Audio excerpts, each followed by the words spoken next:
Now then, so where does that leave us? Well, let's assume that the police do prosecute and refer it to court for a summons to be issued. In fact, let's just go back one step. If you fill the driver details in and you accept that you were the driver, then chances are you'll either receive a fixed penalty, where you can take 3 penalty points and a fine, or a summons to go to court. People sometimes ask me, well, should I just accept the 3 points? If you're absolutely certain you were driving and you're certain you were speeding and you want to just accept it and get it over and done with, then of course you could accept the 3 penalty points. But just be aware that your insurance premiums are in all likelihood going to increase with any number of points on your licence. If you've got points already on your licence, you're reaching 12 points, which would normally result in a 6-month disqualification. And also, can you be certain that you were in fact doing the speed alleged by the police? Occasionally people ring me up and say, well yes, I'm fairly certain I was doing 40 and a 30, and I think I'll just accept it. My question to them is often, can you be certain that you were doing 40 miles an hour specifically? Have you checked that your speedo is correct, and if it says 40, you're doing 40 or not 37 or 41? Can you be certain that the evidence from the police was correct? Did they have a correctly calibrated laser device, speedometer, Gatso machine, and so on? And in any event, there's nothing wrong in putting the prosecution to proof, in letting them or making them prove the case against you. Why should you just accept something on the say-so of a camera enforcement officer? Because a lot of people that are out there catching motorists, accusing motorists of speeding, are not fully trained and qualified police officers, but they're camera enforcement officers. Now, that's not taking anything away from camera enforcement officers. I've met some of them in courts over the years that are exceptionally good at what they do. But equally, I've met some camera enforcement officers that have trouble realising what day it is, never mind knowing how to work and operate and calibrate a laser device and then document it and provide all the evidence for use in court. So there is an argument that even if it's only a 3-point offence, you still challenge it. Because it's only by challenging do you have any chance of winning. And even if you find that you've not got the evidence to win the case, you're only going to get 3 penalty points anyway.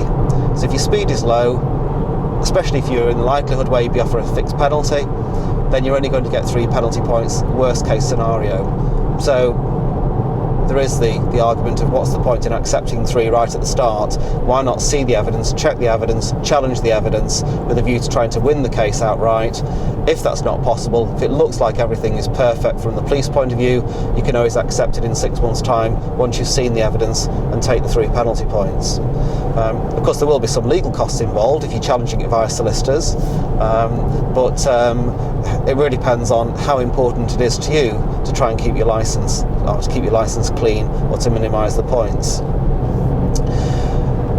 The vast majority of cases, certainly that I'm dealing with, I suppose, is where summons has been issued, where somebody's been accused of committing a speeding offence and the court issues a summons. The summons doesn't mean to say you've committed the offence. It's simply a request for you to attend court to answer the charge. And in fact, even that's a little bit misleading, because the majority of people that I represent never have to go to court anyway. So just by receiving the summons doesn't mean you will have to attend court. Solicitors can often deal with things on your behalf, and a lot of cases I deal with would never go to court anyway. Even I don't attend court on their behalf. Most things can be resolved via correspondence. Now, if you receive a summons, it will state the actual charge. One of the important things there is the charge will state that you've been speeding, exceeding, for example, 30 miles an hour, if it's a 30 miles an hour road. If you're on a 50, it will say exceeding 50 miles an hour. If you're on a motorway, it will say exceeding 70 miles an hour.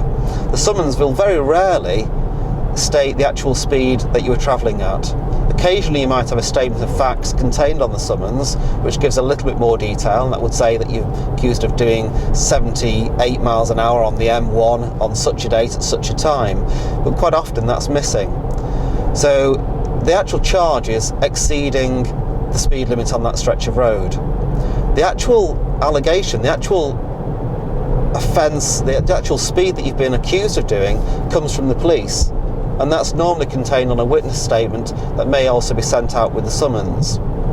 People receive this and think, oh, that's all the evidence, I'm bang to rights, I'll just have to accept it. It's not. That's information that's laid at the court so that a summons can be issued.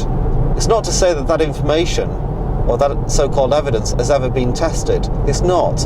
It's just the information that's come from the police, which they pass to the court to justify the issue of a summons.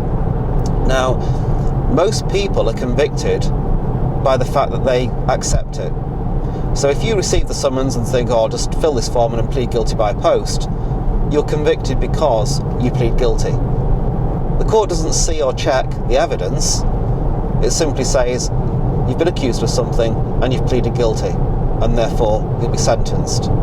If you say, hang on a minute, I'm not prepared to just accept this, I want to see and check this evidence against me, I want to take some legal advice on this, then you're quite entitled to do so. And you're not going to be penalised for wanting to take legal advice and see the evidence against you. You wouldn't do it with any other kind of offence, would you?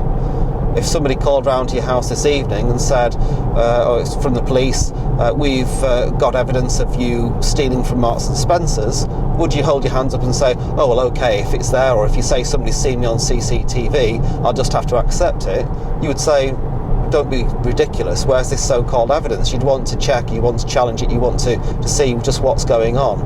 And yet with motoring offences, you can have a fairly inexperienced, lowly qualified camera operator who suddenly says they've got you speeding at such a speed on such a road, and you turn around and say, well, okay, I'll just have to accept it.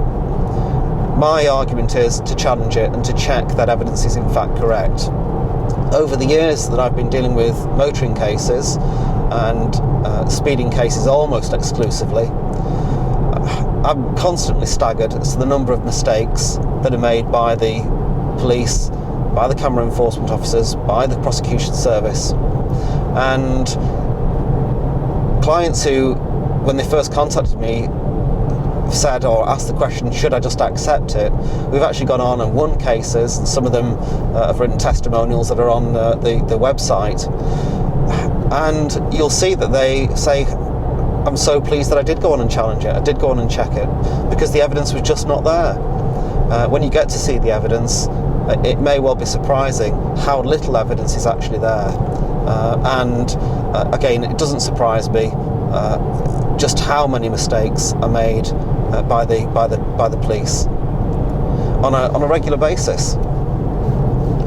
So you receive a summons through the post. What do you do about it? Well, the first thing is you want to challenge it. The strange situation is that you're not entitled to see the evidence until a plea has been entered with the court. And so if I was acting on your behalf, for example, I would normally write to the court, explain that we want to check the evidence, we want to challenge it. We would formally enter a not guilty plea via post. You don't need to attend court. And we would then wait for the evidence to arrive from the prosecution service. Now, the court, if it applies standard directions, the Crown Prosecution Service should then have 28 days in order to make disclosure to the defence. In the vast majority of cases that I deal with, the Crown fails to comply with the directions. And this is quite an interesting point, because you may well have a situation where the police have got very good evidence against you, have actually carried out a correct check, have calibrated all the equipment, have got all the data, the log sheets, the witness statements, you name it, they've got it. And yet it's the fault of the prosecution service, just with its admin problems, who doesn't comply with various time limits. And certainly in the past I've won cases just because the CPS have not got its act together. In the same way as we may win a case because the police have not got their act together, or the evidence just wasn't there. So a number of things that can happen. So summons is issued and you get to see basic information of the case against you. That's not good enough. We enter a not guilty plea, we wait for the evidence to come through.